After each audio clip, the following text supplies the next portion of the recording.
What's up, everybody? Joe White here, and I wanted to comment on something I just read, courtesy of Insight with Chris Van Vliet. I know this was probably recorded months ago, but I'm just now looking at this and finding out about it. Apparently, Paul Walter Hauser, and I have a history of critiquing his wrestling here on the channel. Um, I don't know why he just does this hardcore GCW crap. Maybe it's because he can't really wrestle, so he feels the need to supplement that with the hardcore stupidity. But apparently, Paul Walter Hauser has been approached to play Mick Foley in Mick Foley's biopic. He says, I won't get into details, but I've been approached about it. We're talking to the producers right now. We've been in discussions for a while. I got approached to play two other people in the wrestling world in the last couple of months alone. Sorry, guys. Trucks are parking beside me and it's kind of loud. So I do apologize if you hear like hissing in the background. Um, I'm just kind of waiting to see what rises to the top. Movie making is so weird. Might seem like a sure thing, and then it goes away. Then sometimes just something just pops up out of nowhere. The way we're talking about it, I want to do a Mick Foley limited series. Do like a 4 to 6 episode thing to be able to tell the story a little more fully and not just be like, remember the time you fell off the cage. It's like the guy's done so much more. He deserves more respect than that too. I totally agree. With this. Um, you know, here's a guy who um 1 second, guys, sorry. 1 minute, one second we are looking at Paul Walter Hauser and his wrestling. The next minute we're looking at him doing a brilliant movie like he was good in Fantastic Four. The little bit that he played Mole Man. Um, he was really good in The Luckiest Man in America, the story about the guy Michael Larson. If you've never heard of Michael Larson, look up Michael Larson, Press Your Luck, and have fun because it is the funniest, most. It's one of the best stories in America, but it also has a tragic, very, very tragic back end. Um, I think Paul Walter Hauser is trained to take bumps, and I think this would fit him if he could grow the beard out, grow the hair out. You know, I think he could pull off a Mick Foley biopic. He's got the body for it. He's a bigger guy, but he also can lose some weight too. Um, this is one of the things that I totally agree with. What do you guys think? Let me know in the comments below. Um, we'll be right back. I drink Dr. Rabies, don't you know? When the full moon casts its eerie glow, when both the moon and I get full, it's strange. Does the moon or Dr. Rabies make me change? I get rabies, he gets rabies, she gets rabies, we get rabies. Wouldn't you like to get some rabies too?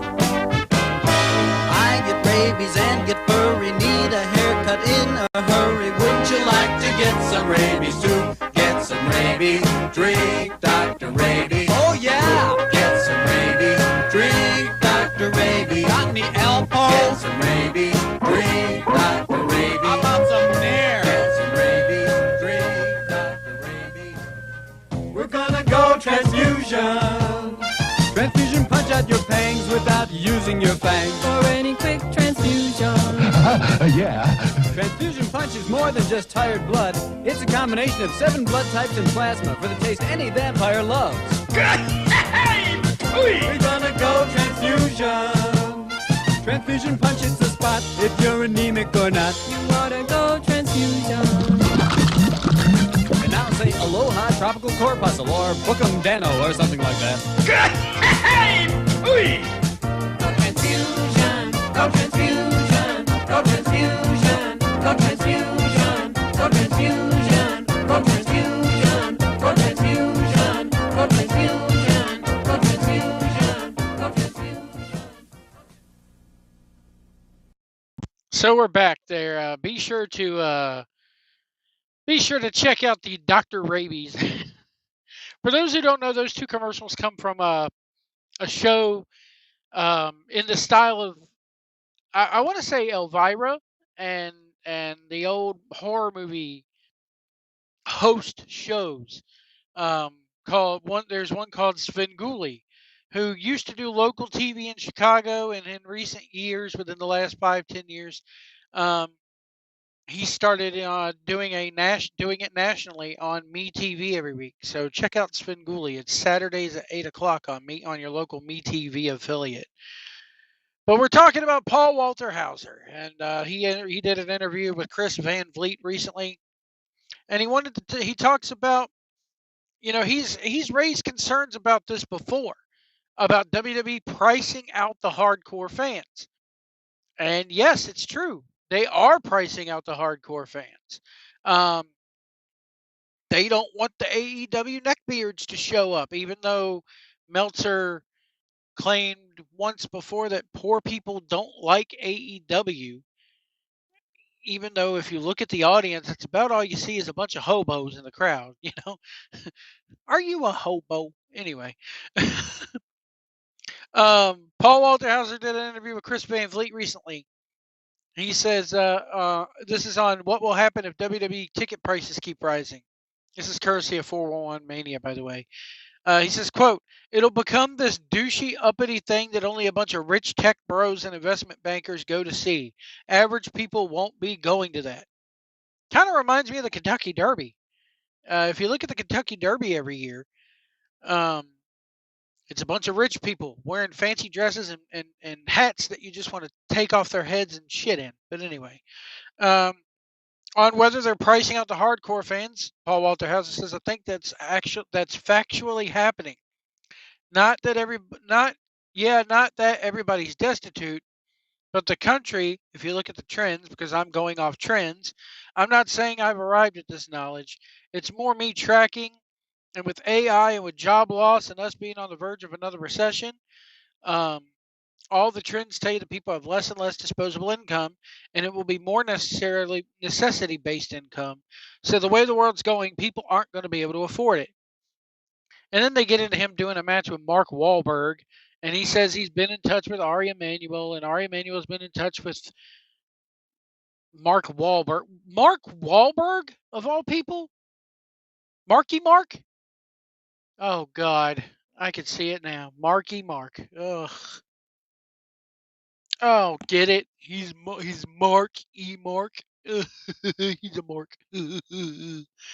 If this was to happen in AEW, they would call him Mark E. Mark, and he would be doing Young Bucks and BTE bullshit promos for days. Oh man, I could see that now. If the match with Mark E. Mark is going to happen, then it needs to happen in WWE where they maybe mention that, oh, he's a Mark one time, and then they'll never mention it again.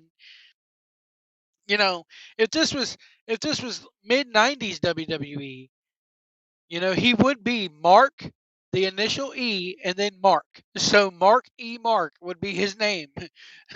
I could see Vince McMahon, goddamn pal, he's Mark E. Mark. I love it. Goddamn pal. You know, now the AEW is doing the stupid shit. That's what kills me. Now AEW is now doing the Vince McMahon bull crap of the mid '90s. Um, as far as the ticket pricing goes, I thought about going. They announced today Elimination Chamber is going to be in Chicago at the very end of February, last day of February, 28th. I thought about going, but I know, much like Bad Blood, if not, it's probably going to be more expensive because it is Chicago, and Chicago is a bigger market than Atlanta. I know that it's going to cost me, I got to rent a car to go out there. I got to get a hotel room. We got to pay for parking and food and the tickets. And by the time we do that, it's going to be about $1,000 easily. There's ways to get around the hotel room thing. You don't stay in downtown Chicago, folks. You go to the outskirts, like Joliet, Illinois, or somewhere like that. or Berwyn, as Spenguli would say, Berwyn. But maybe not even Berwyn, because Berwyn is like right outside of Chicago. So you kind of go down to Juliet, or maybe you go dip down into Indiana, somewhere like that. Um, I got lucky when we went to Bad Blood last year in Atlanta. I got a nice hotel room on the north side of Atlanta for about $100 a night. So um, there's ways to do it that you could cut costs. Believe me, there is, but it's going to cost every bit of $1,000 to go to that thing, and that's for crappy seats too. That's for nosebleed seats. Because I'm sorry, I will never, ever, ever, ever, ever pay $1,000 for a ticket or more. Never. The most I've ever paid for a ticket is when I went to Bad Blood, and me and my son were $250 a piece. That's it. That's my cap. I have friends who will not go unless they have floor seats. And even on the floor seats, if you're not in the first 3 rows, you're screwed. You're having to stand up the whole time. But yeah, they are pricing it out. They're getting what Vince McMahon always wanted. Vince McMahon didn't want families and neckbeards to show up. He wanted this to be seen more as a highbrow form of entertainment. Kind of funny how they had to get rid of Vince to get what Vince wanted, huh? But yeah, they don't want the AEW neckbeards and the slags to show up to to their party. And I can't say I really blame them, but at the same time, the bubble is going to burst. There was a time in the late 2010s where the big advertising hook when WWE came to your town were tickets as low as $20 before fees and stuff. And of course there were nosebleeds, but I don't think we'll ever get back to that. But you look at John Cena's last match. James Romero did a video about how the ticket prices, and to go to John Cena's last match, that Saturday night's main event, and to sit in the nosebleeds was $499. And that was not resale value. That was just plain market value.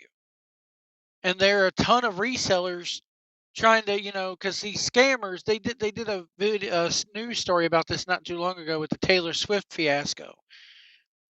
How they literally have people who rent a office, set up about 6 computers, hire about 6 people, and tell them, be online at this date. We're going to go into Ticketmaster. We're going to buy up all these seats and then resell them for twice as much as what they're worth. And for Taylor Swift, there is people willing to buy that. For WWE, there's people willing to buy it. And then when the scalpers don't quite get what they're asking for, maybe a couple days before or the day of the show, they'll lower the prices. WWE does the same thing. This crap of fluctuating prices for the seats, that has to stop too.